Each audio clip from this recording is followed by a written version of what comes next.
నిశ్శబ్దంగా ఉండండి. 108 సార్లు రామజపం చేసిన అనంతరం కార్యక్రమం ప్రారంభమవుతుంది. కావున అందరూ ఎవరి స్థానంలో వారు నిశ్శబ్దంగా నడుచుకుంటున్నారు. శ్రీరామ జయ రామ జయ రామ జయ జయ రామ జయ జయ రామ శ్రీరామ జయ రామ జయ జయ రామ శ్రీరామ జయ రామ జయ జయ రామ శ్రీరామ జయ రామ జయ జయ రామ శ్రీరామ జయ రామ జయ జయ రామ శ్రీరామ జయ రామ జయ జయ రామ శ్రీరామ జయ రామ జయ జయ రామ శ్రీరామ జయ రామ జయ జయ రామ జయ జయ రామ శ్రీరామ జయ రామ జయ జయ రామ శ్రీరామ జయ రామ జయ జయ రామ జయ జయ రామ శ్రీరామ జయ రామ జయ జయ రామ జయ రామ శ్రీరామ జయ రామ జయ జయ రామ శ్రీరామ జయ రామ జయ జయ రామ శ్రీరామ జయ రామ జయ జయ రామ శ్రీరామ జయ రామ జయ జయ రామ శ్రీరామ జయ రామ జయ జయ రామ శ్రీరామ జయ రామ జయ జయ రామ జయ రామ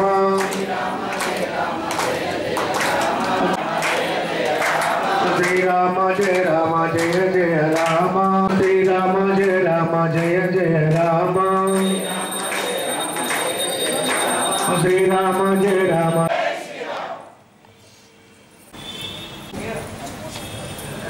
సీతారామ చక్ర గర్భ శ్రీ రామతీర్థ అక్షంతల ప్రతిష్ట మహోత్సవ కార్యక్రమం జనవరి 1 నుంచి 15 వరకు ఇంటిట అక్షంతల కార్యక్రమం జరుగుతున్నది. దానిలో భాగంగా మన మందిరంలో పాల్గొని కార్యక్రమంలో పాల్గొనాల్సిన అవసరం. కార్యక్రమాంతరం స్వామివారి ప్రసాదం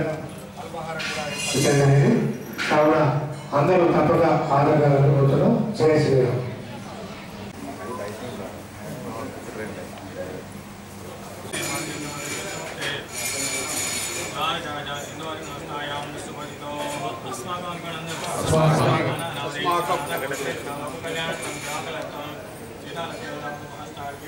జై శ్రీరామ్ జై శ్రీరామ్ జై శ్రీరామ్.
Jai Shri Ram.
జై శ్రీరామ్ స్వామి.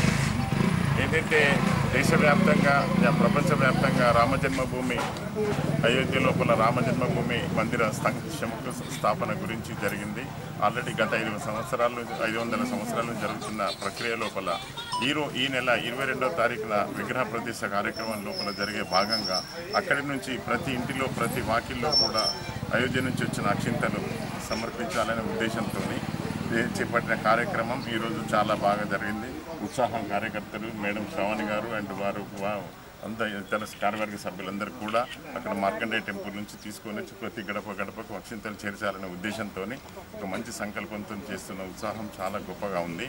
అయితే ఈ అక్షింతల యొక్క కార్యక్రమం కూడా ఏంటంటే ఈ రోజున ఏదైతే అక్షింతలు వస్తున్నాయో ఆ అక్షింతలు కూడా అందరూ కూడా 22 వరకు అట్లనే వాళ్ళ పూజా మందిరంలో ప్రిజర్వ్ చేసి పెట్టుకొని 22 నాడు ఆ విగ్రహ ప్రతిష్ట స్వీకరించి చూసి అంతా చేసిన తర్వాత అదే రోజు ప్రతి ఇంట్లో కూడా ప్రతి ఇంట్లో దీపాలు వెలిగించి ఒక దీపావళి పండుగలాగా జరుపుకొని 23 రోజున పొద్దున పూట నుంచి ఈ అక్షింతలు ఏవైతే ఉన్నాయో పెద్దవాళ్ళు వాళ్ళు ఆశీర్వదించుకొని మిగిలిన వాళ్ళు చిరంజీవులందరినీ కూడా ఆశీర్వదించి ప్రతి పుణ్య కార్యక్రమంలో ప్రతి పెళ్లి రోజు ప్రతి పుట్టినరోజు ప్రతి గృహ ప్రవేశాలు ఇట్లాంటి మంచి కార్యక్రమాలు ఉంచుకొని ఈ అక్షింతలను కూడా ప్రతి ఇంట్లో కూడా లక్ష్మీ క్షేత్రం ఉంటుంది.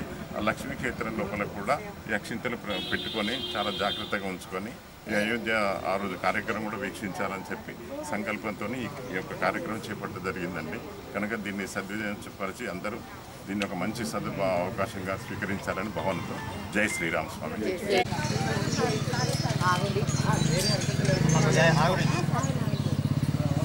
జై శ్రీరామ్. దేశవ్యాప్తంగా ఉన్నటువంటి హిందువులు మాత్రమే కాకుండా ప్రపంచంలో నలుమూలలా ఉన్నటువంటి హిందువులు 500 సంవత్సరాల కళ 500 సంవత్సరాల నుంచి ఆ రామ జన్మభూమిలో ఆ శ్రీరాముల వారు సీతామాత లక్ష్మణస్వామి వారి పరివారం అంతటితో కలిసి కొలువు తీరాలని ప్రతి ఒక్క హిందువు కలలు కంటానే ఉన్నాడు. మరి ఆ హిందూ కళ నిజమయ్యే సమయం వచ్చింది, ఆసన్నమైంది. జనవరి 22న సీతారామచంద్రస్వామి వారి పరివారం అంతతో కలిసి అక్కడ ప్రతిష్ఠింపబడే రోజు జనవరి 22వ రోజు, అతి పవిత్రమైనటువంటి రోజు. మరి శ్రీరామతీర్థ ట్రస్ట్ వారు ఒక మంచి సంకల్పం తీసుకొని ఆ శ్రీరాముడి పూజా అక్షితలు వారి ఆశీర్వాద రూపంలో ప్రతి ఒక్క ఇంటికి చేరాలి, దేశవ్యాప్తంగా ఉన్నటువంటి ప్రతి ఒక్క ఇంటికి చేరాలి వారి దివ్యాశిస్సులు అని భావించి సంకల్పం చేసుకొని ఆ పూజాక్షితలను ప్రతి ఇంటికి చేర్చడానికి ఈరోజు అందించడం జరిగింది. దానిలో భాగంగానే జగిత్యాల పట్టణంలోని కృష్ణానగర్లో స్థానికంగా ఉన్నటువంటి మార్కండేయ ఆలయం దగ్గర నుంచి అక్కడ ఆ శ్రీరాముల వారి దివ్య సన్నిధిలో పూజ చేసి నామజపం చేసి ఆ పూజా అక్షితలని కృష్ణానగర్లోని ప్రతి ఇంటింటికి కూడా వారి శ్రీరాముల వారి ఆశీస్సులు చేరే విధంగా అక్షింతలను కూడా ప్రతి ఇంటికి కూడా అందించడం జరుగుతుంది. ఈ కార్యక్రమంలో నాతో పాటు పాల్గొంటున్నటువంటి పెద్దలందరికీ కూడా పేరు పేరున ఆ శ్రీరామ భక్తులందరికీ ఆ శ్రీరామ సైన్యం అంతటికీ కూడా మరొక్కసారి పేరు పేరున కూడా హృదయపూర్వక నమస్సుమాంజలు అదేవిధంగా ధన్యవాదాలు తెలియజేస్తూ ఉన్నాను. ఆ శ్రీరాముడికి అందరూ కూడా భక్తులే, ఆ శ్రీరాముడి సైన్యంలో మనందరము కూడా భాగమే. మరి ఇందాక పెద్దలు చెప్పిన విధంగా జనవరి 22 వరకు కూడా ఈ శ్రీరాముడి ఆశీస్సులుగా వచ్చినటువంటి పూజాక్షితలను పూజా మందిరంలో ఉంచుకుని ప్రతిరోజు పూజ చేసి జనవరి 22 రోజు అక్కడ అయోధ్య రామ జన్మభూమిలో సీతారామచంద్రుల వారు పట్టాభిషక్తులై ఆసనం మీద ఆసీనులై కూర్చొని ఉన్న సమయంలో మనందరము కూడా దేశవ్యాప్తంగా ప్రతి గల్లీ గల్లీన వాడవాడన వీధి వీధిన ప్రతి ఇంటిలో కూడా మన ఇంటికి శ్రీరామచంద్రుడు చేరాడు, సీతామాతతో సపరివారంగా మన ఇంటికి చేరాడనే విధంగా ప్రతి ఇంటిలో కూడా సంబరాలు జరుపుకొని పూజలు జరుపుకొని దీపావళి పండగలాగా మనం దీపావళి పండగ ఎలా అయితే జరుపుకుంటామో ఒక దీపావళి పండగలాగా కూడా ప్రతి ఇంటిలో కనీసం 5 దీపాలు వెలిగించి ఇంకా సంతోషంగా ఉన్న వాళ్ళు ఇల్లంతా కూడా దీపాలు పెట్టుకోవచ్చు. ఎందుకంటే శ్రీరాముడు మన ఇంటికి వచ్చిన రోజు శ్రీరాముడిని మంచి ప్రమిదలతో దీపపు వెలుగులతో ఆ లక్ష్మీమాతను కూడా మనం లోపలికి ఆహ్వానించాలి కదా శ్రీరామచంద్రుల వాళ్ళు వచ్చినప్పుడు. మరి అంత కళ్యాణంగా శుభప్రదంగా ప్రతి ఒక్కడు కూడా జనవరి 22 నాడు సెలబ్రేట్ చేసుకోవాలని జరుపుకోవాలని మరి ముఖ్యంగా కోరుకుంటూ అదేవిధంగా ఎక్కడికక్కడ కూడా శ్రీరామచంద్రుల వారి భజనలు నామజపాలు సత్సంగాలు అన్నీ కూడా జరుగుతూనే ఉన్నాయి. ప్రతి ఒక్కరూ కూడా శ్రీరామ భక్తులందరూ ప్రతి ఒక్క హిందువు కూడా ఆ సత్సంగాల్లో శ్రీరాముడి జపనామ స్మరణలో తరించాలని కోరుకుంటూ ఈరోజు కూడా స్థానికంగా ఉన్నటువంటి మార్కండేయ టెంపుల్లో 6:15 నుంచి శ్రీరాముల వారి నామజప కార్యక్రమం కలదు. ప్రతి ఒక్కరూ కూడా హాజరై ఆ కార్యక్రమాన్ని విజయవంతం చేయగలరని కోరుకుంటా ఉన్నాను. అదేవిధంగా జనవరి 22 తర్వాత కూడా ఈ పూజలో ఉంచినటువంటి అక్షింతలను, వారి ప్రసాదంగా వచ్చిన అక్షింతలను ఏ అయితే శుభకార్యాలు జరుగుతాయో ప్రతి ఒక్క శుభకార్యాలలో కూడా వారి ఆశీస్సులుగా ప్రతి ఒక్కరూ కూడా స్వీకరించగలరని మరొక్కసారి ప్రార్థిస్తూ ఆ సీతారామచంద్రుల వారి కృప వలన మన జగిత్యాల నియోజకవర్గం సస్యశ్యామలంగా మారి ఒక మంచి పరిపాలనలో వెలుగొందాలని మరొక్కసారి శ్రీరామ రాజ్యంగా మన జగిత్యాల నియోజకవర్గం వెలుగొందాలని కోరుకుంటూ ఆ రాముడి ఆశీర్వాదాలతో ప్రతి ఒక్కరూ కూడా సుఖ సంతోషాలతో ఆయురారోగ్యాలతో అష్టైశ్వర్యాలతో వెలుగొందాలని మరొక్కసారి కోరుకుంటున్నాను. జై శ్రీరామ్. రామ లక్ష్మణ జానకి జై బోలో హనుమాన్ కి. రామ లక్ష్మణ జానకి జై బోలో హనుమాన్ కి. జై శ్రీరామ్. జై శ్రీరామ్.